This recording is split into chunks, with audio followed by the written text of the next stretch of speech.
Assalamualaikum warahmatullahi wabarakatuh. Salam Sobat ATM perdana di channel Karisma Madura. Sobat ATM, kebetulan ini ada tamu saya ini abang saya dari jauh, dari Kabupaten Seram bagian timur. Kebetulan ada urusan kerjaan di Jakarta dan beliau main ke tempat saya sekalian silaturahmi. Dan saya silaturahmi dengan beliau, makanya kesempatan ini saya tidak sia-siakan. Saya ajak beliau untuk ingat channel Karisma Madura. Terima kasih abang sudah hadir. Sehat selalu buat abang. Amin amin. Beliau ini juga pernah menjadi anggota dewan di Kabupaten Seram bagian timur. Maka sambil saya undang beliau untuk podcast dan bicara terkait dengan keadaan SBT saat ini. Jadi salam, Abang Indra. Rencana ke Jakarta ini seperti apa, Bang? Apa ada kegiatan apa di Jakarta ini? Kalau Jakarta cuma transit, saya ada agenda di Batam. Oh, Abang ada jalan-jalan ke Batam. Ya. Jadi rencana ini di Batam, kebetulan di Jakarta mampir sambil silaturahmi. Ya, silaturahmi dengan sahabat lama. Ya, siap. Karena dengan Abang Bung ATM. Karena dengan Abang silaturahmi, beta juga mau sia-sia abang, artinya waktu ini kata beta manfaatkan untuk podcast, ngobrol-ngobrol lah dengan abang terkait dengan keadaan negeri Kabupaten Seram bagian timur itu atau Itawoto Nusa begitu. Jadi berarti kegiatan utamanya abang ini sambil merokok lah, kegiatan utama abang ini jalan ke Batam, ya ada urusan ke Batam. Jadi bang, ini kan Bupati terpilih yang baru ini tuh. Ya. Bupati terpilih ini Fahri Alkatiri dengan siapa wakilnya? Pak Vito. Oh, sapaan akrabnya Pak Vito Rumarei wakilnya. Oh, Vito Rumarei. Jadi bang, menurut abang ini artinya sebelum Bupati terpilih ini pun saya pribadi sebagai putra daerah yang hidup di orang punya negeri, tapi melihat kacamata kehidupan masyarakat SBT sebelum Bupati terpilih, Bupati Pak Fahri pun udah kehidupan di ekonomi di SBT kurang stabil, iya kan? Artinya harapan abang terkait dengan Bupati terpilih Pak Fahri ini ke depan ini seperti apa? Dari kacamata abang sebagai mantan anggota Dewan SBT yang tinggal di SBT, melihat seperti apa bang dengan terpilihnya Pak Fahri Alkatiri ini? Ya. Bung Anca ada satu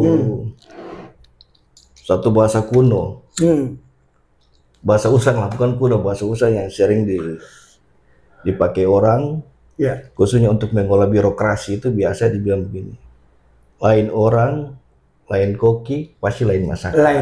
Kan begitu. Setuju. Nah, masing-masing orang ada masa dan tiap masa pasti ada orang. Ya. Hal yang sama juga pasti dialami oleh Pak Fahri. Yang terpilih ini kan salah satu putra terbaik di Seram bagian timur. Ya. Yang juga baru selesai kompetitor. Ya. Nah, Pak Fahri bukan orang baru dalam dunia politik dan juga bukan orang baru di birokrasi. Ya. Karena beliau pernah memimpin Seram bagian timur periode kemarin dengan Pak Mukti juga. Pernah sebagai wakil bupati. Oh ya, pernah beliau ya bang ya, jadi wakil bupati 5 tahun periode. Bukan orang baru. Setuju.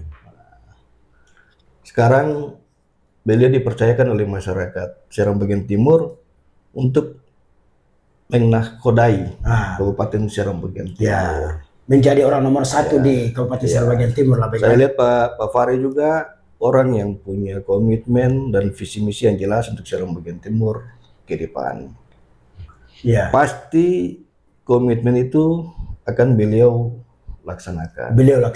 Ya, kalaupun misalnya dalam perjalanan sampai dengan hari ini pasca pelantikan kemarin di Jakarta memang belum terasa. Itu wajar. Karena pasti yang beliau benahi pertama itu adalah birokrasi. Di Kabupaten Seram bagian timur. Karena ini kan bagian daripada komitmen untuk menciptakan birokrasi yang bersih dan berkualitas. Itu salah satu misi dia atau bagaimana Bang? Pasti. Pasti ya. Nah, insya Allah birokrasi ini beliau dan Pak Wakil itu menatanya dengan baik dulu. Iya, iya, iya. Insya Allah setelah ini semua tertata dengan baik, pasti program-program yang lain juga akan berjalan seiring dengan perkembangan. Ya. Walaupun kita sadari bahwa progres maupun putaran ekonomi kayak yang tadi, ya, putaran ekonomi agak lemah, ya, itu kita maklumi.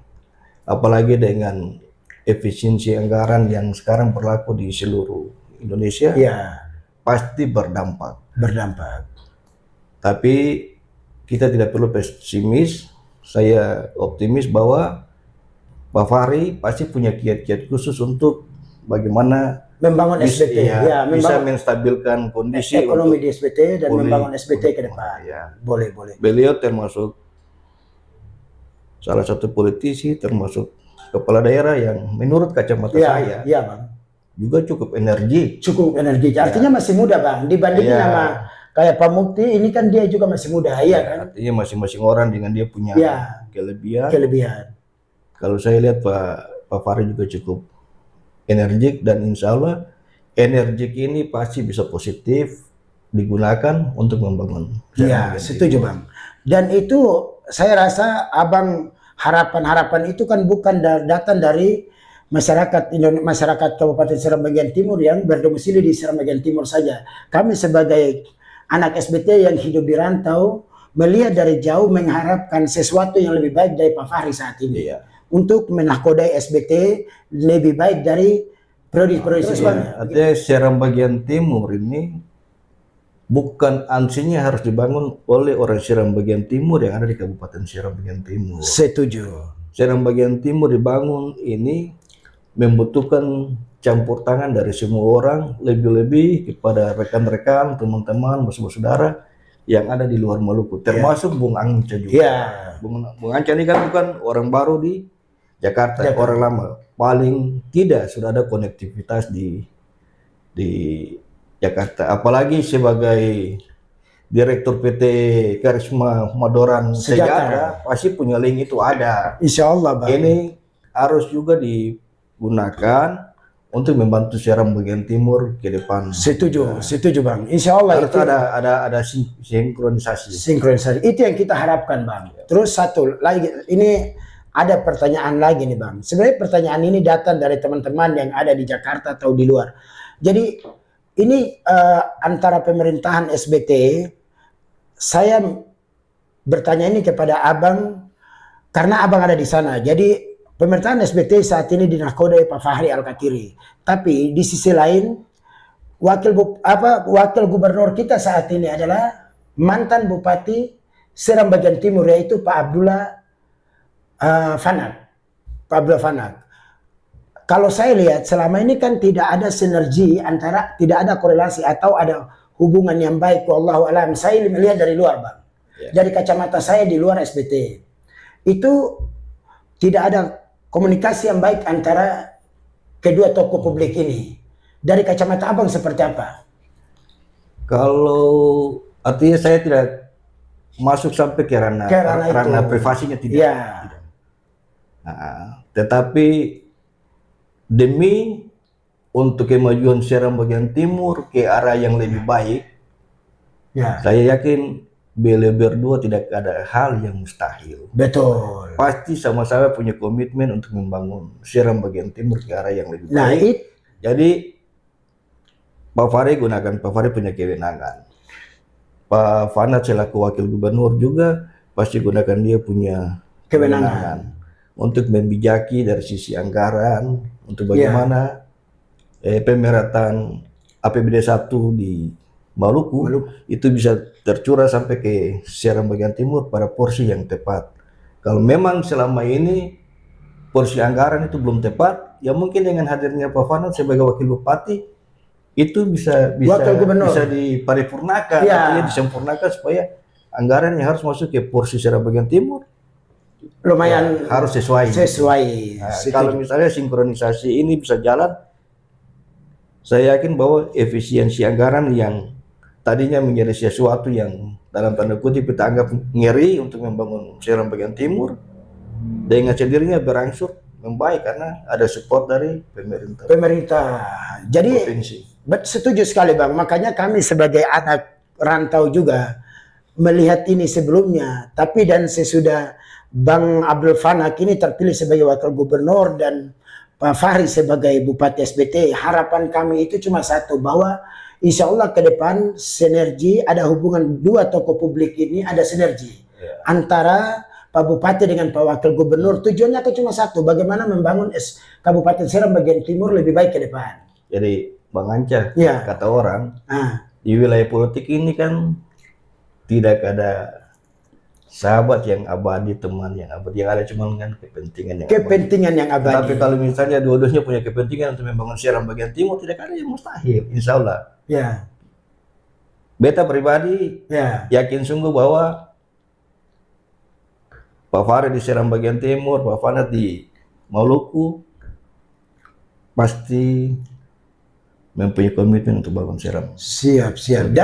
Dan beta sepakat Abang, artinya ke depan itu harapan semua masyarakat di SBT seperti itu ya Bang. Apalagi Abang sendiri kan pengalaman di politik di Kabupaten Seram bagian timur. Sempat jadi anggota dewan ya kan?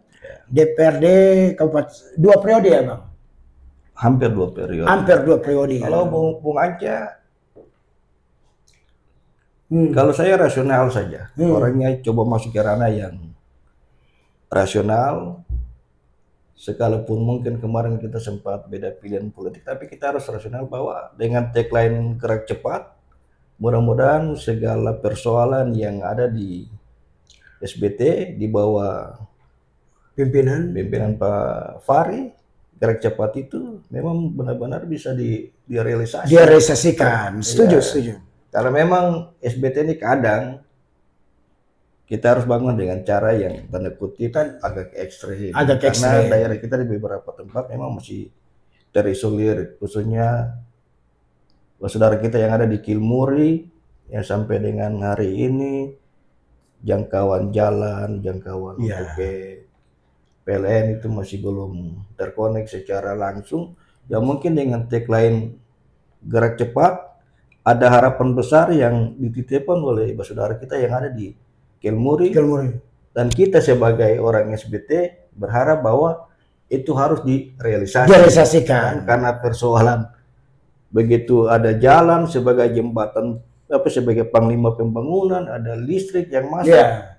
Itu cukup membantu masyarakat. Setuju Bang ya. Kesejahteraan masyarakat itu bisa lebih ditingkatkan secara cepat manakala dua kebutuhan tadi bisa dijalankan.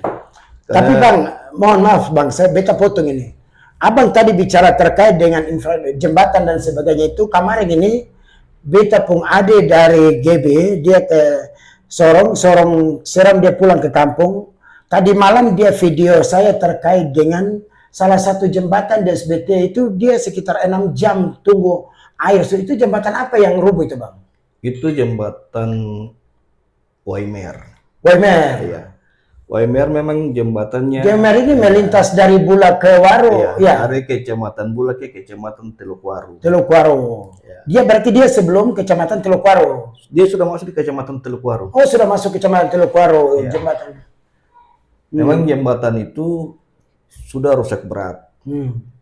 Kalaupun misalnya sampai dengan hari ini belum diselesaikan, tapi kemarin saya dari Bula itu sudah ada progres walaupun jembatan sifatnya karena memang membangun jembatan dan jalan ini kan tidak bisa serta-merta, ini membutuhkan anggaran yang besar.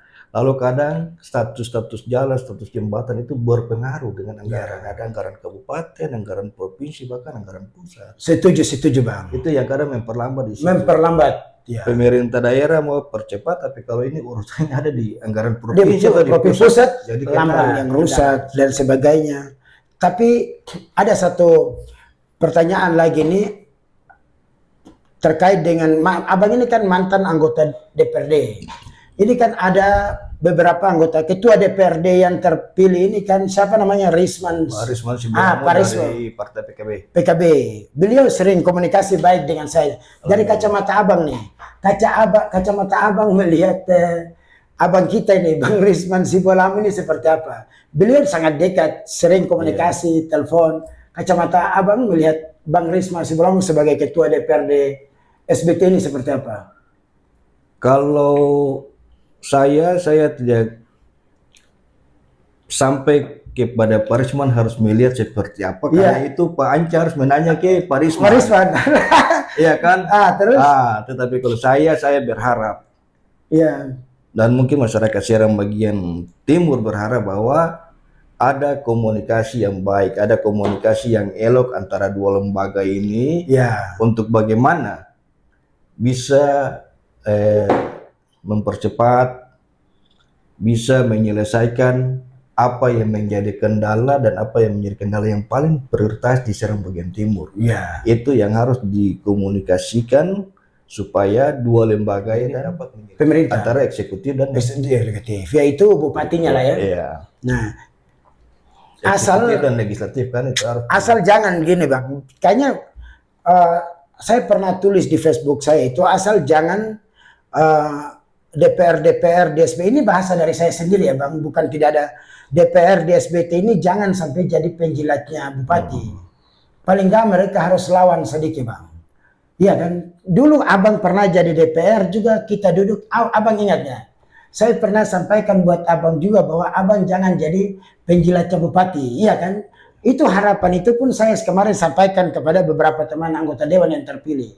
Karena mereka itu adalah anjingnya rakyat. Anggota DPR itu adalah pesuruhnya rakyat. Bagaimana dia duduk di DPRD untuk menggonggong pemerintah supaya kebijakan itu berjalan sesuai dengan aturan. Ya kan, tapi kadang-kadang kan begini, anggota dewan kita ini banyak di balik layar atau banyak yang dekat dengan pemerintah terpilih, maka mereka tidak bisa bekerja maksimal. Kadang-kadang begitu Bang. Apa itu salah Bang? Kalau saya positive thinking saja. Dia positive thinking bahwa DPR dan pemerintah, artinya eksekutif dan legislatif ini harus seiring sejalan. Karena yang lain merancang, yang lain kan menetapkan. Betul. Jadi sinkronisasi ini harus berjalan, dan komunikasi antara dua lembaga ini harus selalu berjalan. Tidak boleh terhalang. Kalau salah satu terhalang, berarti bisa mengganggu komunikasi. Jadi jangan juga masyarakat memaknai bahwa kedekatan antara legislatif dengan eksekutif, lalu di dalam tanda kutip itu dianggap bahwa kayak tadi Bang Anci bilang apa ya? Penjilat. Mereka jadi itu juga salah. Itu juga salah. Begitu. Jadi kita harus positif thinking bahwa rata-rata semua nih kan teman-teman yang di legislatif ini kan masih muda, masih energik, masih punya visi yang kuat. Begitu juga di eksekutif. Pak Bupati, Pak Wakil Bupati masih muda semua. Artinya sama-sama punya energi yang positif. Energi positif ini yang harus digunakan secara bersama, harus dimaksimalkan secara full untuk jadikan Seram bagian timur move on, kembali keluar dari siklus yang kita bilang ekonominya. Setuju Bang. Lain-lain itu. Sangat setuju sekali itu Bang. Oke Bang, kita orang tinggalkan. Kalau bicara politik, Bang, kayak terlalu tegang. Kadang-kadang bikin kepala sakit. Padahal kayak ada kopi juga. Betul, minum kopi dulu Bang. Sebenarnya beta mau masuk ke politik lagi Bang. Beta pengen tanya Abang terkait dengan kegiatan Abang sekarang. Artinya tadinya Abang di politik, sekarang kan Abang sudah di luar. Kegiatan hari-hari Abang di Bula, Kota Kabupaten Seram bagian timur ini seperti apa? Coba Bang. Pasti kan sebenarnya gini, maaf beta potong. Banyak saya tahu, cuma mungkin Abang jelaskan di Karisma Madoran supaya teman-teman juga bisa tahu kan. Artinya hidup ini adalah perjuangan. Hidup adalah perjuangan. Dan perjuangan itu tidak hanya di satu sisi. Tapi beta potong Abang. Abang bilang perjuangan ini hidup adalah perjuangan. Perjuangan itu harus kita lalui dengan AGHT. Itu ancaman, gangguan, hambatan, dan tantangan. Lanjut, Bang. AGHT ini harus dilewati. Dilewati, harus dilewati. Kita harus kan setuju. Berani untuk bersikap untuk melawan AGHT. AGHT ini. Ya, jadi karena hidup adalah perjuangan dan perjuangan tidak boleh terhenti. Setuju, Bang. Hari ini siapapun dia yang bergerak di bidang nelayan, berarti dia berkontribusi buat Seram bagian timur. Sisi nelayan. Setuju. Begitu juga petani, begitu juga buruh, begitu juga ibu-ibu yang di pasar, ibu-ibu, ibu-ibu semua, sopir, tukang beca berkontribusi semua. Setuju, Bang. Ente bisa bayangin, kalau nelayan tidak ada di Seram bagian timur, daerah kolaps. Daerah kolaps. Setuju. Tuh, begitu juga. Petani juga. Sama halnya. Saya kebetulan ada punya sedikit lahan dan itu saya manfaatkan. Untuk tanaman umur panjang ada, untuk tanaman buah ada, untuk tanaman cabai ada, dan sayur mayur ada. Bung Anca, saya mau bilang begini, Bung Anca. Iya, Bang. Ini yang harus kita manfaatkan secara maksimal dan mungkin sedikit membantu pemerintah. Setuju, Bang. Jadi Seram bagian timur ini, kalau saya karena sudah sering-sering bertani sudah cukup lama lah, Bung Anca. Setuju. Beta artinya saya termasuk orang yang terobos pertama untuk sering kan waktu saya dagang sayur sampai ke Papua. Jadi di Papua itu mereka menganggap kita Seram bagian timur ini daerah penyangga. Untuk kontribusi sayur mayur dan buah-buah. Ini yang harus kita masyarakat Seram bagian timur, khususnya petani, mengambil momentum ini. Kita tidak bisa berleha-leha, kita tidak bisa bermalas-malas, manfaatkan lahan pekarangan. Itu kan bisa dimanfaatkan untuk asupan gizi di keluarga, tetapi juga kan bisa bernilai ekonomis. Setuju, Bang. Karena kalau kita punya buah, kita belum tentu kita harus langsung jual ke Papua, ke Fak-Fak, ke Sorong. Tapi bisa mereka turun. Saya karena sudah beberapa kali buah-buah yang ada di kebun saya itu saya tidak pernah jual ke sana secara langsung. Saya cukup upload di Facebook. Lalu orang nawarin, orang datang transaksi sendiri di kebun. Betul, Abang. Dan beta sering lihat itu. Beta sering lihat Abang upload di Facebook itu, wah. Tapi lahan Abang termasuk besar. Beta pernah sampai tuh waktu beta pulang, beta mampir di Abang Pukabong itu. Bayangin, Bang Anca. Itu mungkin baru saya. Tapi kalau ada 100 indra, ada 300 indra, ada 1000 indra yang melakukan hal yang sama di Seram bagian timur, maka putaran uang dari Papua itu akan mengalir ke Seram bagian timur. Dan itu membantu perputaran uang di Seram bagian timur. Terkait pertanian. Ya, secara tidak langsung kan kita membantu pemerintah. Betul. Mengurangi pengangguran. Ada perputaran ekonomi di situ. Setuju, Bang. Nah, sekarang tinggal bagaimana pemerintah dengan kondisi keterbatasan anggaran yang ada memaksimalkan anggaran yang ada untuk dorong kita punya adik-adik masuk ke hutan. Cuma sekarang ini untuk anak-anak SBT ini kayaknya suka malas dengan Bakabong. Kalau beta optimis. Beta optimisnya begini, Bang Anca tuh, kita punya adik-adik ini memang kalau menganggap bahwa kebun mungkin hal yang baru. Kalau berpikir bahwa kita menanam mungkin 2-3 tahun baru panen. Tetapi kalau kita tidak mulai dari sekarang, kira-kira kita mau kapan lagi? Iya kan? Saya kan beta menanam ini kan bukan sudah jauh-jauh sekarang, tidak juga. Iya, Bang. Tapi pada saat mulai berkebun, nikmati hasil saya dapat, justru situ penyesalan ada pada saya. Ada, setuju, Bang. Abang Anca saya tanya, kenapa menyesal begitu dapat duit. Kan masih usia 21 tahun, 22 tahun dia sudah panen. Jadi abang menyesal terkait dengan bertani ini sudah di kepala 4 baru mulai nanam. 40, umur 40-an baru menanam. Kalau saya tahu nikmatnya dapat duit dari hasil kebun seperti maka dari muda udah mulai. Tapi tidak ada kata terlambat. Ya. Semua itu tidak ada kata terlambat.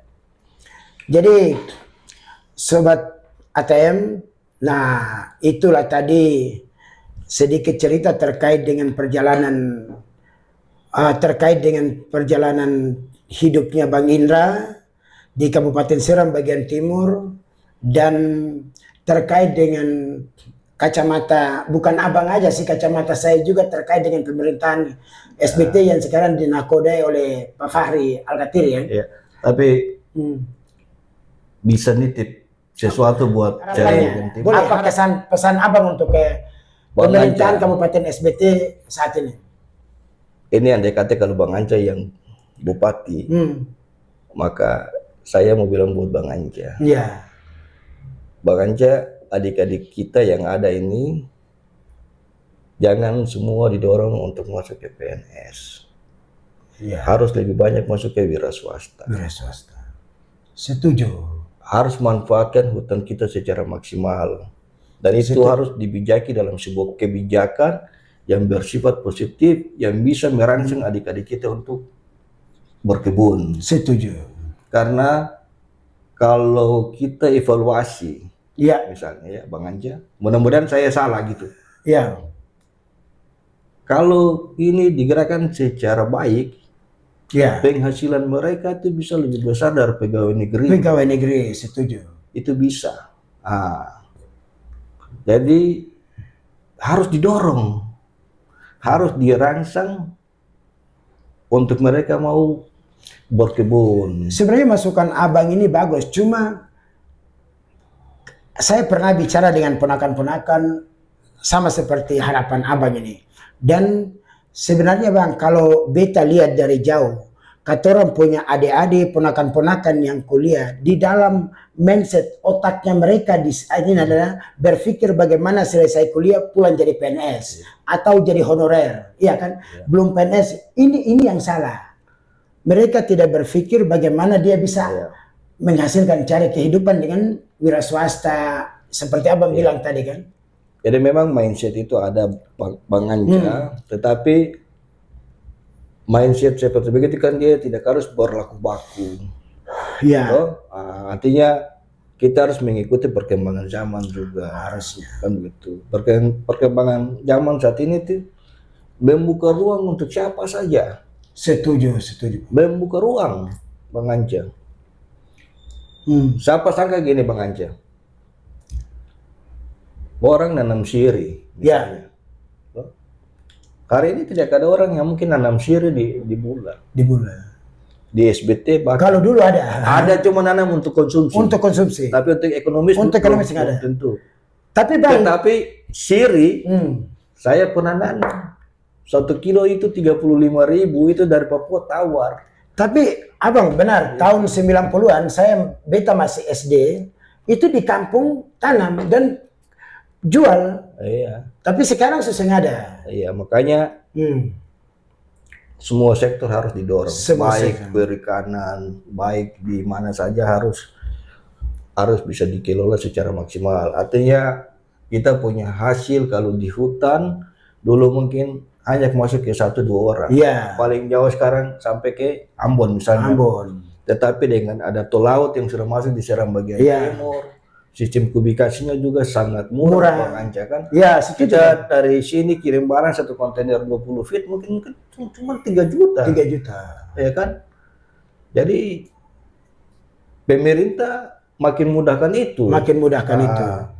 Tinggal dari pemerintah daerah lakukan penetrasi sedikit buat yang mau kelola sektor perkebunan ini. Ada semacam stimulus, ada semacam rangsangan untuk mereka masih berkebun lalu diawasi secara maksimal. Insya Allah itu bisa jalan. Insya Allah. Begitu juga di sektor yang lain supaya mindset berpikir kita adik-adik itu hanya tidak terpikir ke PNS. Setuju. Harus masuk sektor di lain. Jadi abang, tadi kata sudah bahas banyak ini toh. Cuma ini mungkin terakhir. Terakhir, beta mau tanya pandangan abang terkait dengan birokrasi di Kabupaten Seram bagian timur. Seperti apa bang? Saya pikir Seram bagian timur punya kualitas sumber daya manusia yang cukup mumpuni, khusus di birokrasi. Tinggal pengelolaan dalam hal pemanfaatan mereka punya sumber daya itu untuk mengelola. Nah, artinya urusan politik sudah selesai. Yang ada sekarang bagaimana pemerintah daerah bisa menciptakan sumber daya, bisa meningkatkan sumber daya manusia di birokrasi untuk kepentingan Seram bagian timur itu sendiri. Iya kan? Karena persoalan politik sudah selesai, like dislike itu juga sudah harus ditiadakan. Lalu adik-adik yang kita anggap teman-teman, abang-abang kita yang kita anggap punya potensi cukup baik, tempatkan mereka pada porsinya, lalu dorong untuk mereka bekerja secara maksimal, berikan pelayanan kepada masyarakat. Itu lebih penting daripada kita piara sekat. Setuju kan? Jadi sekat-sekat di dalam birokrasi itu sudah harus hilang, karena kalau itu dipiara mungkin beta, Om Anca, atau teman-teman lain, keluarga lain yang dan masyarakat dirugikan. Jadi kita berharap bahwa birokrasi harus bersih. Setuju bang. Kan? Sangat kita setuju bang. Berikan reward kepada mereka yang memang layak kita berikan, tetapi kita juga harus berikan sanksi. Setuju. Kepada mereka yang mungkin bekerja tidak sesuai, tidak maksimal. Lalu pemerintahan yang ada saat ini rangkul semua. Lihat teman-teman yang punya qualified bagus untuk membangun daerah, manfaatkan. Oke, siap. Makasih abang. Jadi sobat ATM, tadi sudah banyak diskusi dengan Bang Indra terkait Kabupaten Seram bagian timur, terus Bupati terpilih, lari sampai kepada abang kita Bang Fanak yang sekarang terpilih sebagai Wakil Gubernur, masuk ke dalam ranah pribadi aktivitas Bang Indra saat ini setelah beliau terlepas dari anggota dewan, tidak masuk ke dalam wilayah politik lagi abang ya. Jadi kita harus regenerasi, siap, setuju, sangat setuju bang. Oke abang, terima kasih banyak abang hadir di ini podcast perdana bang. Podcast perdana di channel Karisma Madoran. Siap. Podcast perdana. Bagi teman-teman yang suka podcast ini atau nonton video ini, jangan lupa like, comment, share, and subscribe. Ingat, channel Karisma Madoran. Terima kasih abang hadir. Sehat selalu buat abang. Amin.